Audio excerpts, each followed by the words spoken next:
Bonjour, bonjour et bienvenue pour cette finale du prix de l'impact sociétal et environnemental avec notre partenaire et sponsor Procivis. Donc nous allons ensemble écouter deux pitchs des finalistes. Donc ce trophée pour lequel je vais vous demander d'accueillir sous vos applaudissements Yannick Borde, président de Procivis, s'il vous plaît. Bonjour à tous. Quelques mots, Yannick, d'abord sur ce prix. Qu'est-ce que vous vouliez mettre en valeur au travers de ce prix? Donc c'est la deuxième édition. Donc c'était une idée qu'on avait eue avec vous pour contribuer aussi au RENT à mettre en valeur un certain nombre de structures. Il y a plusieurs choses. Il y a une chose d'abord un petit peu égoïste du réseau, c'est de découvrir peut-être un peu dans un cadre plus confidentiel. Les innovations. Voilà, un certain nombre d'innovations. Donc il y a un certain nombre de candidatures. Il y en a eu une quarantaine cette année. Il y en a 10 qui ont été présélectionnés. Il y a un jury qui s'est réuni. Il y en a 2 qui vont vous être présentés.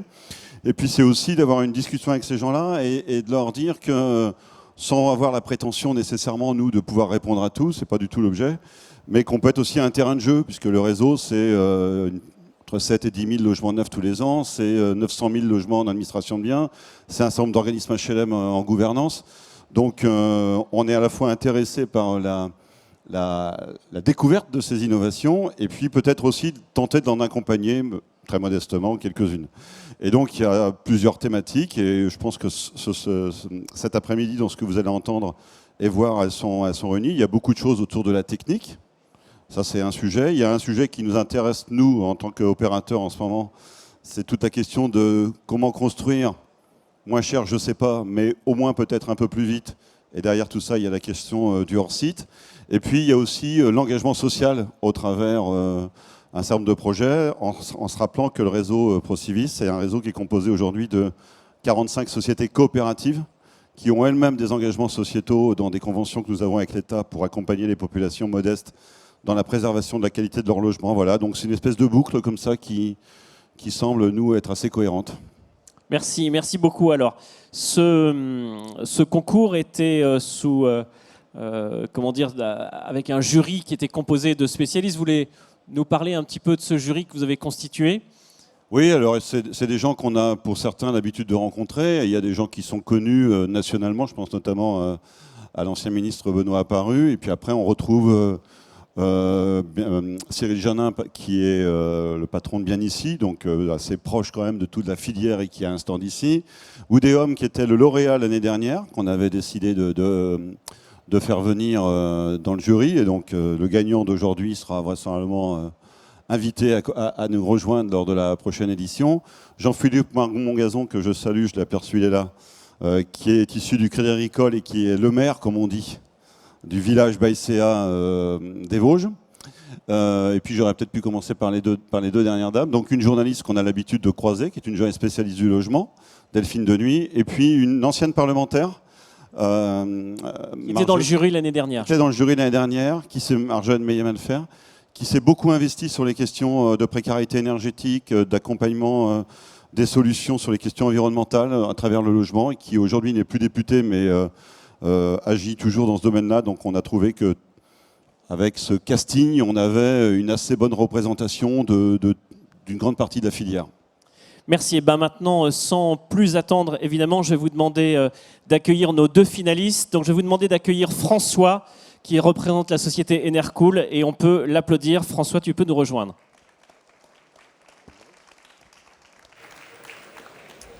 Et puis je vais vous demander d'accueillir aussi Lionel de la société Muance, sous vos applaudissements, s'il vous plaît. Alors, le travail que vous allez faire maintenant consiste à bien écouter ces deux pitchs. C'est un exercice difficile parce qu'ils ont chacun 3 minutes pour essayer de vous convaincre et vous allez voter. Donc le pouvoir est entre vos mains. Et pour voter, il vous suffira tout à l'heure de flasher ce code. Les votes ont déjà commencé tout à l'heure puisqu'on a diffusé en ligne cette possibilité de voter. Donc on verra tout à l'heure les résultats. Et si on peut rebasculer, s'il te plaît, sur l'autre présentation. Je vais donc passer la parole à François et il a 3 minutes pour vous convaincre. François, c'est à toi.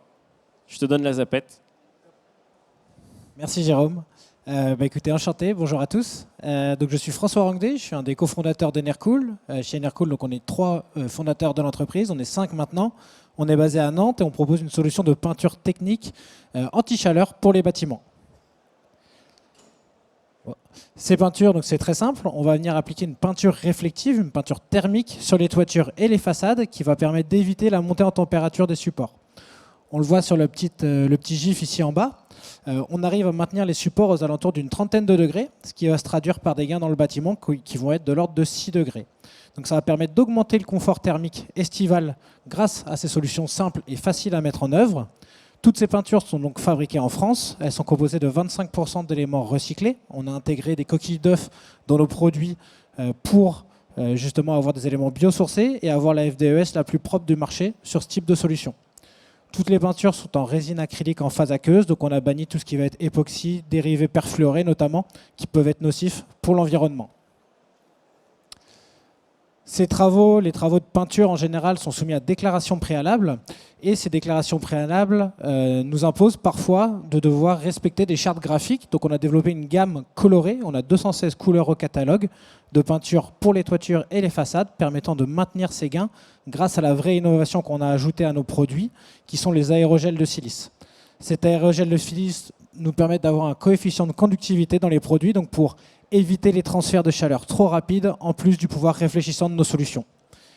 Ces peintures s'appliquent sur tous les supports, grâce à un primaire d'accroche et une double couche, donc aussi bien sur les toitures, les bacs aciers, les bétons, les ardoises, les tuiles. Enfin voilà, on peut vraiment aller partout tout en respectant une certaine esthétisme avec les couleurs qu'on a développées. Voilà. Il est redoutable parce qu'il a tenu moins de 3 minutes, on peut l'applaudir. Merci beaucoup François. Merci.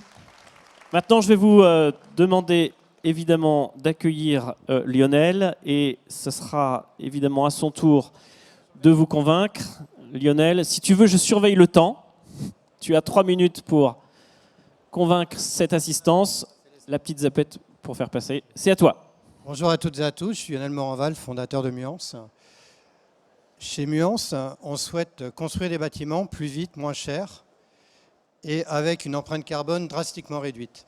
Pour ça, on a fait des choix stratégiques basés sur le jumeau numérique, c'est-à-dire que de la phase de conception jusqu'à la réalisation, en fait, on va pouvoir suivre la totalité de chacune des étapes et réaliser des contrôles au niveau des productions. Industrialisé à 85% à travers une répétabilité des éléments structurels et une optimisation des quantités de matière. Et enfin, les matériaux, où là, on a développé nos propres bétons, bas carbone. Ces bétons ont la particularité de ne pas contenir d'agrégats, pas de sable. Ils sont 3 fois plus légers que les bétons standards. On met de l'air à la place. L'autre particularité, c'est que du coup, ils sont 10 fois plus résistants thermiquement. Et en plus, ils gardent leurs propriétés structurelles. Le deuxième point, on a souhaité développer nos propres isolants biosourcés à partir de fibres végétales locales, qui est le miscanthus. La particularité de cette fibre, c'est que c'est une fibre à très faible intrant et qu'elle a la particularité de capter les polluants.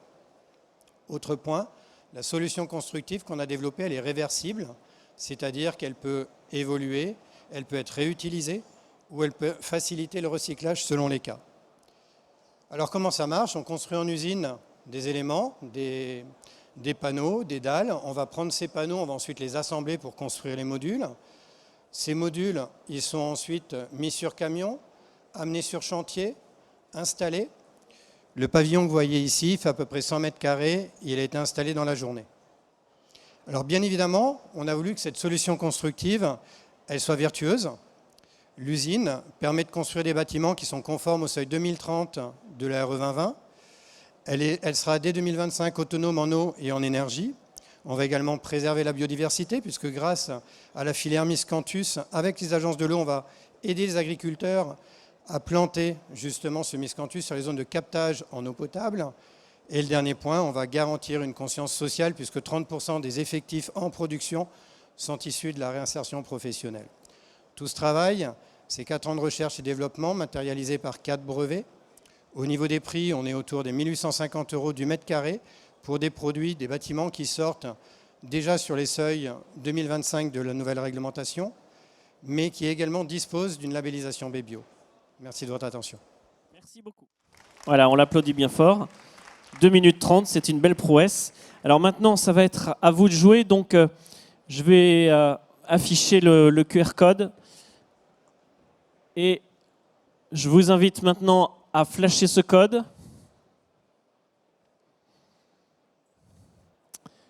Et à vous exprimer. Pardon. Voilà, je le remets.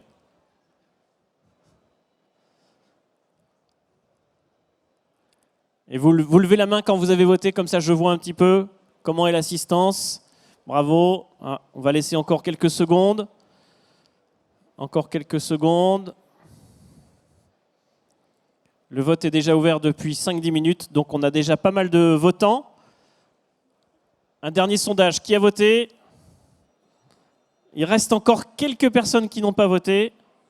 Je compte jusqu'à 5, 4, 3, 2, 1.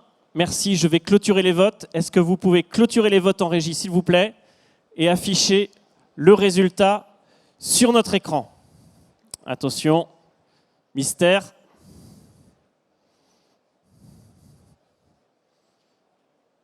Voilà, eh bien le résultat est sans appel. Enercool est notre gagnant de ce prix de l'impact environnemental et sociétal. On peut l'applaudir. Merci beaucoup François. Avant de faire intervenir François, je vais vous demander d'accueillir aussi, s'il vous plaît, si on peut repasser sur l'autre écran, puisque le jury a sélectionné un projet coup de cœur. Je vais vous demander d'accueillir Eria, ici, sous vos applaudissements, s'il vous plaît.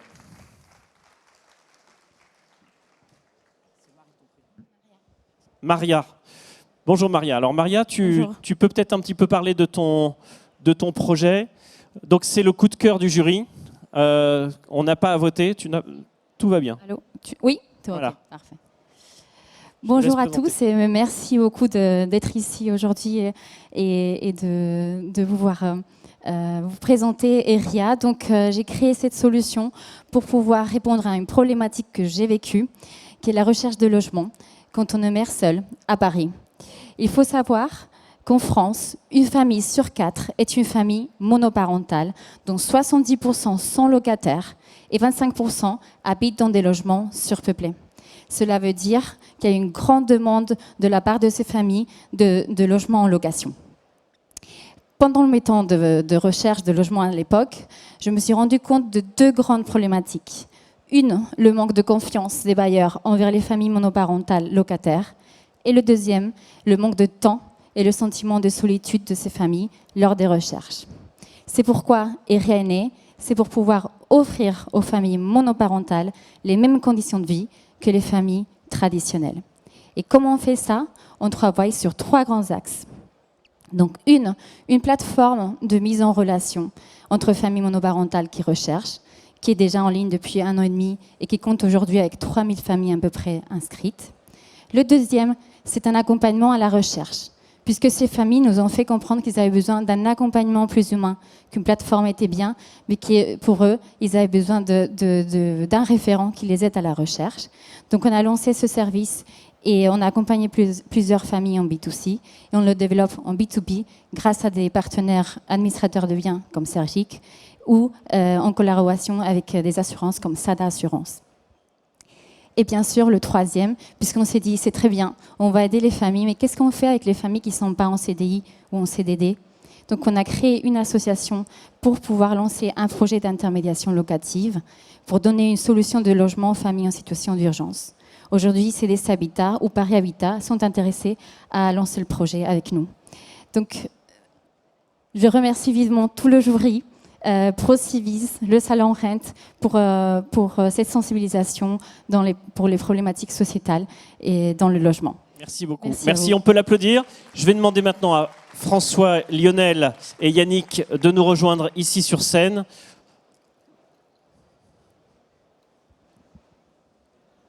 Allez, Yannick, un petit mot sur le vainqueur et puis on donnera la parole à François.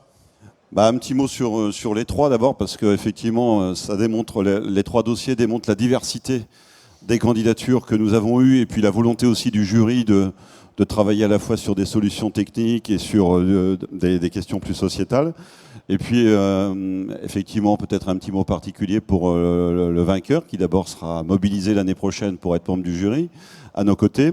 Et puis, pour avoir aussi, on a vu cet été, on a beaucoup parlé sur la précarité énergétique ces dernières années, de la facture, de la dépense d'électricité, que ça coûtait cher. Donc, on était plutôt sur les questions de traitement du froid.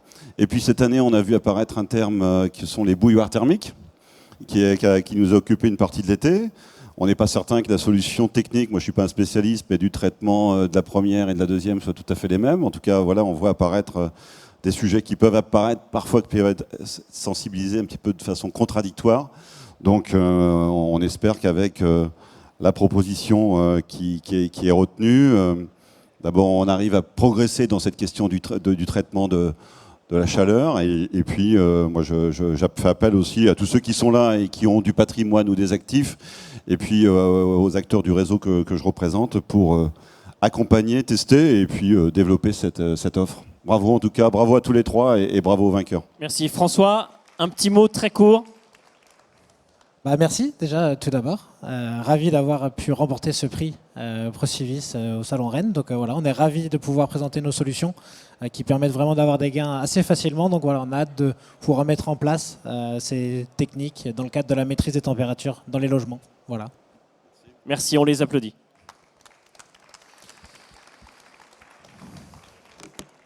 Merci encore. Je crois que maintenant c'est fini et on pourra les retrouver évidemment chacun ici sur le Salon Rent à la sortie de la salle de conférence ou sur leur stand réciproque. Je vais laisser la place maintenant à l'autre conférence qui va se dérouler après la photo.